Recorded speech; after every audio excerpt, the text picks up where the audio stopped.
ಕ್ರೀಡಾಂಗಣದಲ್ಲಿ ಕಾಲ್ತುಳಿತ ಪ್ರಕರಣಕ್ಕೆ ಸಂಬಂಧಪಟ್ಟಂತೆ ಸತೀಶ್ ಜಾರಕಿಹೊಳಿ ಹೇಳಿಕೆಯನ್ನ ಕೊಟ್ಟಿದ್ದಾರೆ. ಹಾಗಾದ್ರೆ ಏನು ಹೇಳಿದ್ದಾರೆ ಅಂತ ನೋಡ್ತಾ ಹೋಗೋದಾದ್ರೆ, ಆರ್ಸಿಬಿ ವಿಜಯೋತ್ಸವದಲ್ಲಿ ಕಾಲ್ತುಳಿತ ಪ್ರಕರಣ ಸಂಭವಿಸಿದೆ. ನಿರೀಕ್ಷೆಗೂ ಮೀರಿ ಜನ ಬಂದಾಗ ನಿಯಂತ್ರಿಸೋದು ಕಷ್ಟ. ಬೆಳಗಾವಿಯಲ್ಲಿ ಉಸ್ತುವಾರಿ ಸಚಿವ ಸತೀಶ್ ಜಾರಕಿಹೊಳಿ ಈ ರೀತಿಯಾಗಿ ಹೇಳಿಕೆ ಕೊಟ್ಟಿದ್ದಾರೆ.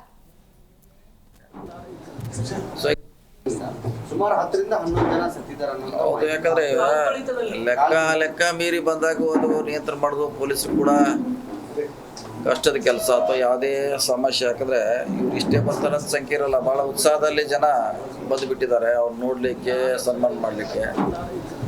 ಸೊ ಈಗ ಇನ್ನು ಅಷ್ಟೇ ಮುಂದಾಗದಂಗೆ ಪ್ರಿಕಾಷನ್ ತಗೋಬೇಕು ಸರ್ಕಾರಗಳು. ನಾವು ಅದು ಬಿಟ್ಟರೆ ಬೇರೆ ಏನಿಲ್ಲ. ಈಗ ಮ್ಯಾನೇಜ್ಮೆಂಟ್ ಸರಿಯಾಗಿ ನೋಡಿಲ್ಲ, ಸರ್ಕಾರನೂ ಸರಿಯಾಗಿ ಮ್ಯಾನೇಜ್ಮೆಂಟ್ ಮಾಡಿಲ್ಲ ಅನ್ನೋದು ಅದೇ ಎಲ್ಲ ಮುಂಜಾಗ್ರತೆ. ಇವ್ರಿಗೆ ಇಷ್ಟೇ ಬರ್ತಾರ ಸಂಖ್ಯೆ ಅಸೆಸ್ ಮಾಡ್ಲಿಕ್ಕೆ ಆಗಿಲ್ಲ. ಸೊ ಇಂಥ ಘಟನೆ ಆಗಿದ್ದಾರೆ. ಇನ್ನು ಮುಂದೆ ಆಗದಂಗೆ